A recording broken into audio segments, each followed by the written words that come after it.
Hi Sagittarians, and welcome to your March reading. So let's see what is in store for you. Let's start, jump in right away. There are like a few milestones that we have this month astrologically, and it's very important. You probably heard million one times Mercury retrograde, Mercury retrograde.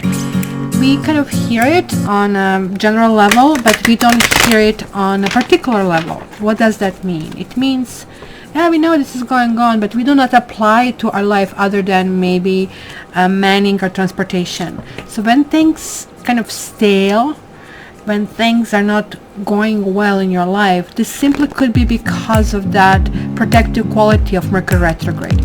Mercury retrograde, however, most people scare you with, but it's extremely beneficial for the old issues. That's why people come from the woodwork. They need to work things out, or we need to work things out, and it's voila, beautiful opportunity to kind of release those karmic bonds. So let's see what is in store for you for the upcoming month. And there's like this King of Cups is showing up everywhere, and this could be possibly because we are going through Pisces transition. And look at this. This is kind of like a Leo, possibly in your life. Maybe there are certain things that are happening that you want to kind of like glue things together. So the very first one, somebody wants to glue things together or move forward on having a renewal and have a new thing.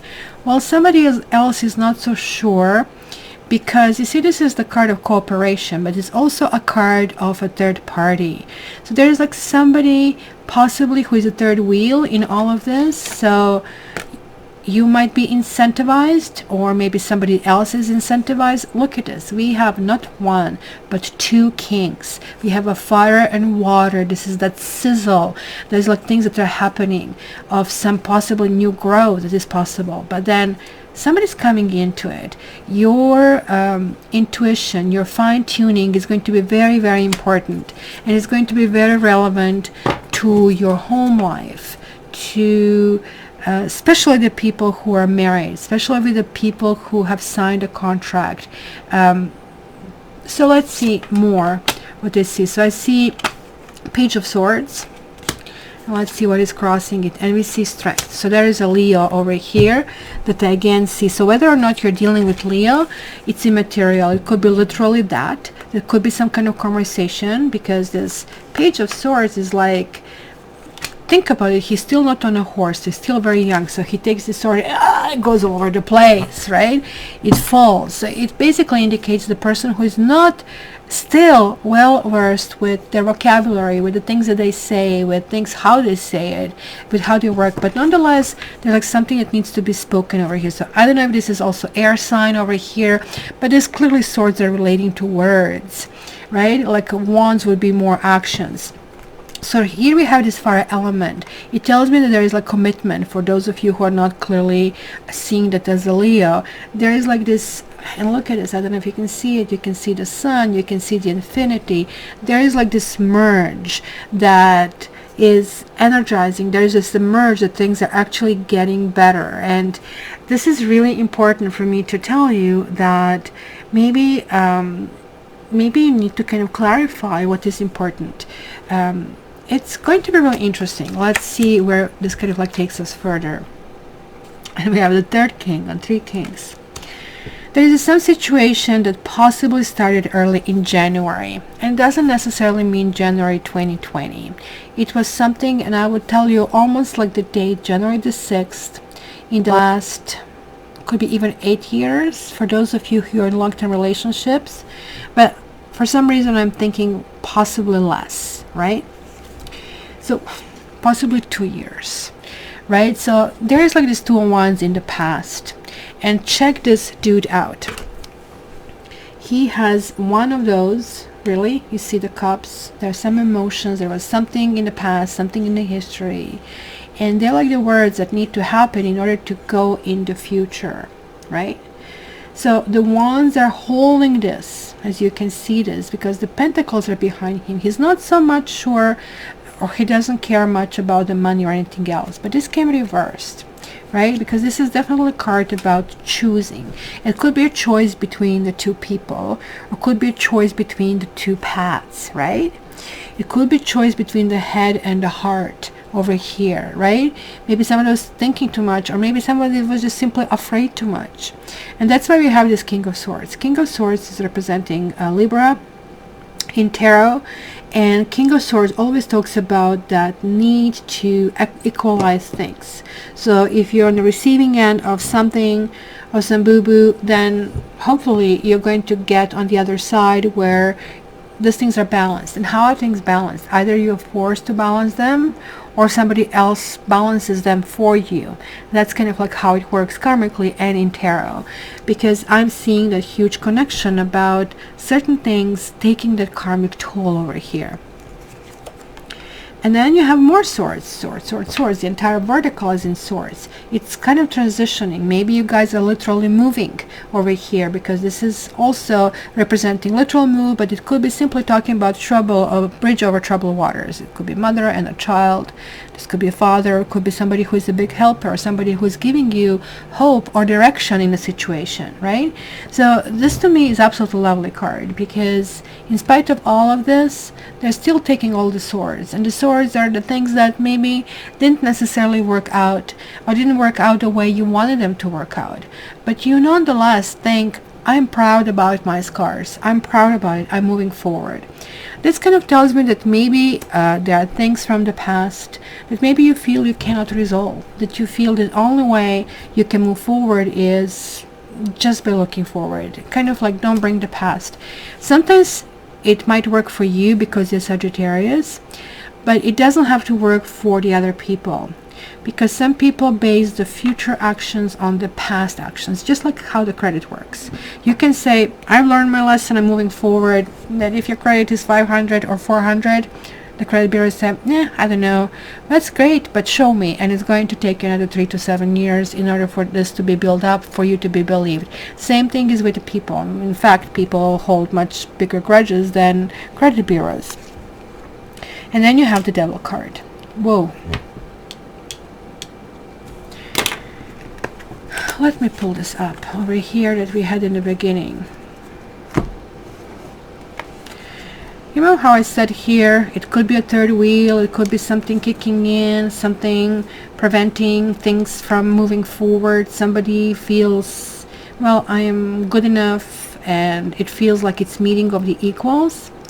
But it could be that somebody who is either an ex or a really bad influence, or even secrets from the past, the devil has this thing pulling strings, right, is reappearing. And that's going to come relatively shortly. It might come rather, I would say, between the 10th and the 15th of the month. That seems to be a really, really strong possibility over here.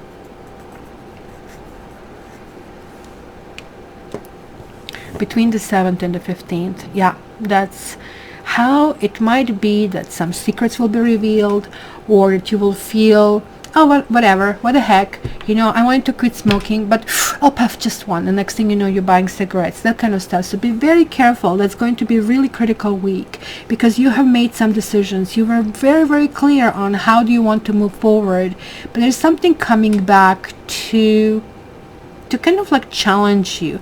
Whenever the Devil card shows up, and check it out, like, I mean, these kitties think they're bunnies or whatnot, right? They actually really, they can get out of that predicament anytime they want. And I'm trying to make it zoom for you so you can see it better. And nobody here in this situation is acting as they are over here. And I don't know if this person who wrote this, who drew these cards, knew that whenever you have a cat in 3 colors, then this cat is female. Well, 99.9% genetically. So there is like the situation of feeling chained to something. There is a situation where you feel there are some kind of secrets, right, which are in this box, or somebody have that hold over you. So let's see how this revolves, because you have like 2 6s, and it could be also a matter of some kind of like soulmate type of information. And I also have 2 2s, which is also talking about is like unity as well. But you have the Sun. So because the Leo and the Sun is coming through so prominently over here, I really think there's like something that you're laying down right now, going to really culminate during Leo transition. So mark it down, put it in your calendar, go back and contact me then. You'll see. Especially August is going to be something that you will need to talk. Somebody's going to speak their truth. I'm going to tell you. And it's going to be also around the middle of the month, that particular between 15th and 19th of August, that something is going to really affect here. This really tells me that you actually you feel sunny. You have the sunny outlook, or maybe you're moving in a sunny place, or maybe the spring is coming, that kind of stuff. This is absolutely amazing card coming after this one, because this darkness is dissipating, this light is coming in. So this is about transparency, but it's also asking you, given that you have 1, 2, 3 kings, right? 1, 2, 3 kings. The one that is missing is King of Pentacles. So just like it showed over here, for you the situation is not about money. This is some old score that needs to be settled, and some transparency is really needed in the situation. In your environment over here, guys, you have 7 of Wands. This means this is coming at you. People are saying, I don't think so. People are saying, like, there is somebody who has an upper hand over you in one way or the other. Even though, because this is them, this is not you, otherwise it would be good for you. But it looks like you want something, they want something from you, or you want something from them. I guess it can actually go both ways. And they're saying, no way, Jose, kind of a thing, if you really wish, right? And it's also kind of really weird, because it feels they have established certain criteria, they have established certain rules, and then you have to fall into those rules. And this can connect, I mean, this is a commitment and this is a lack of commitment. This is kind of like, okay, let's kind of figure out how do we do this together. This is like, okay, let's kind of break it all. So it kind of indicates that either you have very disharmonious relationship, or you have other people who are messing with it. And this can mean a love relationship, it can mean something at work, that you have people who are let's say not absolutely productive, and they want to undermine you in one way or the other. They're like somebody who has this position that is going to be hard, if not impossible, to move. And you have the Empress, and this is falling in your hopes and in your fears, and this is a really good card to have. This really talks about beauty. This really talks about clarity. This is also linking to Libra. It's also linking to Taurus, which tells me that you're going to have end of April and May and end of September and October, in addition to August, something that is going to come back to your entire March. You also need to figure out the things around full moon in Virgo. This actually can indicate certain things that you really need to address, and these could be some, I guess, self-esteem issues, or it could be simple that you want to treat yourself as something nice.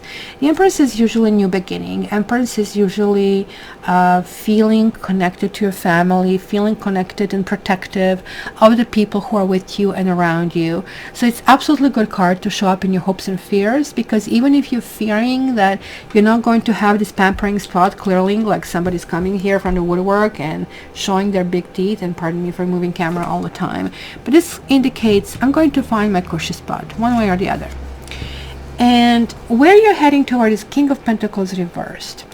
And this is really interesting, because I think aside from this pentacle and this is Earth, this is kind of like the only really true court card that comes from Pentacles, and it's reversed, and it's night. And night doesn't really move, and any pentacle doesn't move very fast. Even this page that doesn't have a horse is still very, very forceful with his sword. But this dude over here is talking about some kind of friendship. It is talking about some connection. It's also Capricorn, and it's also something that is probably either dating back to January, but it's also it's going to culminate in January 2021. So it's really interesting. You're getting monthly reading, but you're getting quite a bit of messages that will come through. This also tells me that it's collaboration of some sort that is affected. There is like something, it's underlying story of some sort that I'm certainly feeling really, really strongly in your reading.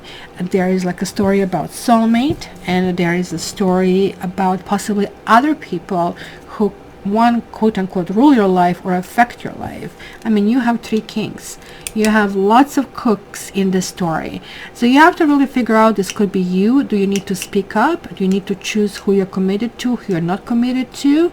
I mean, you're going to have a really good time. You're going to have this like really shiny personality around this month. I have pulled one more card for you to see where this is going to fit, and it says completion. It kind of like looks a little bit sad if you really think about it, and it's kind of like showing the sunset and somebody basically over a grave. It's actually a really beautiful story, right? It really talks about the guy who has died. He was actually raised in orphanage, right? He always had this like hand-me-down kind of a things, and he was like so happy once when he enlisted to go in the army in 1942. He got new boots, right? At the end of the war, as you can see, him being a veteran, right? He was also decorated because he has survived things that many of his, fighters and brothers did not survive. He has decided upon his return to become an actor, right? And he was like very, very loved and cherished, but the history still glorifies him and remembers him as this war hero. So when he was finally laid to rest, this goddess smiled upon him and kind of like says, welcome to the heavens. So for us, when this card shows up, it really talks about that we need to cherish all beauty in our lives. That includes endings, because I am seeing that some endings are here needed in order, this darkness has to be finished in order for the light to come in. And it's really simple. Even the little flick of light in complete darkness is going to make things different, right? So you guys really need to ask yourself, how do you really react to that idea of completion? Are you kind of like present in the moment? Are you too much in your head with what I'm seeing all the swords? It's like too much chatter going on. Do you experience some kind of like fears? Do you think that somebody is having an upper hand? And also there's like some kind of like legacy over thing that I see. Who are you? Are you this actor or are you this war hero? This also tells me that there is like time to go in a new adventure, somebody opening their arms, somebody opening their doors. And also about honoring those who give it to you. It's very important. It's going to be about some kind of like achievement and some kind of determination, and ultimately finding your soft spot where you can be who you are. And I really think you need to find who is on your side, who is not on your side, and build upon the strengths that you have with people who you know they're going to watch your back, and the other ones. But that sometimes would mean resolving certain things, leaving certain issues behind, but also speaking your truth or allowing somebody else to speak their truth. So my dear Saggies, I hope this is kind of giving you some major guidance. If you want particular guidance for you or some situation that I addressed or touched upon, contact me via cattarot.ca, or all my contact information, my email is down there. Would love to hear from you. Expect your comments, love your comments, read all of them. And until the next time, you know that I love you. Wish you all the best.